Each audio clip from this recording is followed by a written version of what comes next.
Price the lord.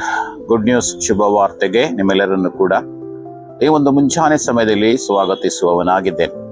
ಈ ದಿನದ ವಾಕ್ಯ ಭಾಗಕ್ಕಾಗಿ ಯೆಶಾಯನು ಬರೆದ ಪ್ರವಾದನೆ ಗ್ರಂಥ 41ನೇ ಅಧ್ಯಾಯ 11ನೇ ವಚನವನ್ನ ತೆಗೆದುಕೊಂಡಿದ್ದೇನೆ. ಆಹಾ, ನಿನ್ನ ಮೇಲೆ ಕಿಡಿಕಿಡಿಯಾದವರು ಆಶಾಭಂಗಪಟ್ಟು ಅವಮಾನ ಹೊಂದುವರು. ನಿನ್ನ ಸಂಗಡ ವ್ಯಾಜ್ಯವಾಡಿದವರು ನಾಶವಾಗಿ ಇಲ್ಲದೆ ಹೋಗುವರು ಎಂಬುದಾಗಿ. ಹೌದು ಪ್ರಿಯರೇ, ದೇವರ ಮಕ್ಕಳ ಪರವಾಗಿ ದೇವರು ಇರುವವನಾಗಿದ್ದಾನೆ.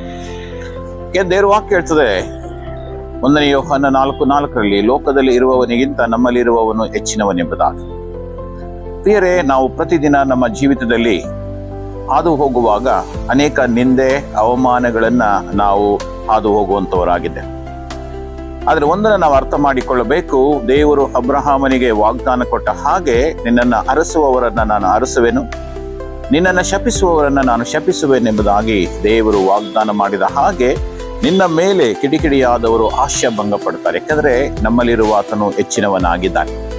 ನಮ್ಮ ವಿರುದ್ಧವಾಗಿ ಯಾರು ಏನೇ ಮಾಡಿದ್ರು ಕೂಡ ಅವರು ಅವಮಾನ ಹೊಂದುವಂತವರಾಗಿದೆ. ಯಾಕೆಂದ್ರೆ ನಾವು ಕರ್ತನಿಗೆ ವಿಧೇಯರಾಗುವಾಗ, ದೇವರಿಗೆ ಮೆಚ್ಚುಗೆಯಾಗಿ ನಾವು ಜೀವಿಸುವಾಗ ಪ್ರಿಯರೇ, ನನ್ನ ಪರವಾಗಿ ದೇವರು ಯುದ್ಧ ಮಾಡುವವನಾಗಿದ್ದಾನೆ.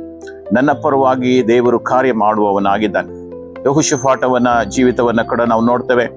ವೈರಿಗಳು ಆತನಿಗೆ ಎದುರಾಗಿ ಬಂದಾಗ ಯೆಹೋಷಾಫಾಟನ ಹೇಳ್ತಾನೆ, ಅಪ್ಪ, ನನ್ನ ಕಣ್ಣುಗಳು ನಿನ್ನನ್ನೇ ನೋಡುತ್ತವೆ ಎಂಬುದಾಗಿ. ಸೊ ಯಾವಾಗ ಆತನ ಕಣ್ಣುಗಳು ದೇವರನ್ನ ಯೆಹೋವನನ್ನ ನೋಡುವುದಕ್ಕೆ ಪ್ರಾರಂಭಿಸಿದವೋ, ದೇವರು ಆತನ ಪರವಾಗಿ ಯುದ್ಧ ಮಾಡಿ ಜಯವನ್ನು ಕೊಟ್ಟನೆಂಬುದಾಗಿ. ಹಾಗೆ ಪ್ರಿಯರೇ, ನಾವು ಈ ಒಂದು ವಾಕ್ಯದ ಮೂಲಕವಾಗಿ ಅರ್ಥ ಮಾಡಿಕೊಳ್ಳಬೇಕಾದದ್ದೇನೆಂದರೆ, ನನ್ನ ವಿರುದ್ಧವಾಗಿ ಯಾರೇ ಅವಮಾನ ಮಾಡಿದ್ರು ಕೂಡ ಅವರು ಆಶಾಭಂಗಪಟ್ಟು ಅವಮಾನ ಹೊಂದುವರು, ಅವರು ಇಲ್ಲದೆ ಹೋಗಿ ನಾಶವಾಗಿ ಹೋಗುವರೆಂಬುದಾಗಿ ದೇವರ ವಾಕ್ಯ. ಧರ್ಮೋಪದೇಶ ಕಾಂಡ 28 ನಾವು ನೋಡ್ತೇವೆ, ನನ್ನ ವಿರುದ್ಧವಾಗಿ ಬರುವಂತಹ ವೈರಿಗಳು ಒಂದು ದಾರಿಯಿಂದ ಬಂದಾಗ 7 ದಾರಿಗಳಲ್ಲಿ ಅವರು ಓಡಿ ಹೋಗುವರೆಂಬುದಾಗಿ. ಹಾಗಾಗಿ ಪ್ರಿಯರೇ, ಮುಂಚಾನೆ ಸಮಯದಲ್ಲಿ ಈ ಒಂದು ವಾಕ್ಯಕ್ಕನುಸಾರವಾಗಿ ನಾವು ಹೆದರುವುದು ಬೇಡ. ನನ್ನ ಪರವಾಗಿ ಯುದ್ಧ ಮಾಡುವುದಕ್ಕೆ ನನ್ನ ದೇವರಿದ್ದಾನೆ, ನನ್ನ ಪರವಾಗಿ ಕಾರ್ಯ ಮಾಡುವುದಕ್ಕೆ ನಮ್ಮ ದೇವರಿದ್ದಾನೆ. ಆತನು ನಂಬಿಗಸ್ತನಾಗಿದ್ದಾನೆ, ನಮ್ಮ ಒಬ್ಬೊಬ್ಬರನ್ನ ಸುರಕ್ಷಿತವಾಗಿ ಕಾಪಾಡಿ ನಡೆಸುವಂತವನಾಗಿದ್ದಾನೆ. ಈ ಒಂದು ವಾಕ್ಯಗಳ ಮೂಲಕವಾಗಿ ದೇವರು ನಿಮ್ಮನ್ನ ಆಶೀರ್ವದಿಸಲಿ. ಪ್ರಾರ್ಥನೆ ಮಾಡಿಕೊಳ್ಳೋಣ. ತಂದೆಯಾದ ದೇವರೇ, ಮುಂಜಾನೆ ವಾಕ್ಯವನ್ನ ಕೇಳಿಸಿಕೊಳ್ಳುತ್ತಿರತಕ್ಕಂಥ ಪ್ರತಿಯೊಂದು ಮಕ್ಕಳನ್ನ ಆಶೀರ್ವದಿಸು. ಅವರ ಅವಮಾನಗಳಲ್ಲಿ, ನಿಂದೆಗಳಲ್ಲಿ ಕರ್ತನೆ ವಾಸಿಸುತ್ತಿರುವುದಾದ್ರೆ ಅಪ್ಪ, ನೀನು ಅವರ ಪರವಾಗಿ ಯುದ್ಧ ಮಾಡಿ ಅವರನ್ನ ಕಾಪಾಡಿ ನಡೆಸುವುದಾಗಿ ನಾವು ಪ್ರಾರ್ಥಿಸ್ತೇವೆ. ಹಾಗೆ ನೀನು ಮಾಡುವುದಕ್ಕಾಗಿ ಸ್ತೋತ್ರ, ನೀನು ಮಹಿಮೆ ಹೊಂದಿಕೋ.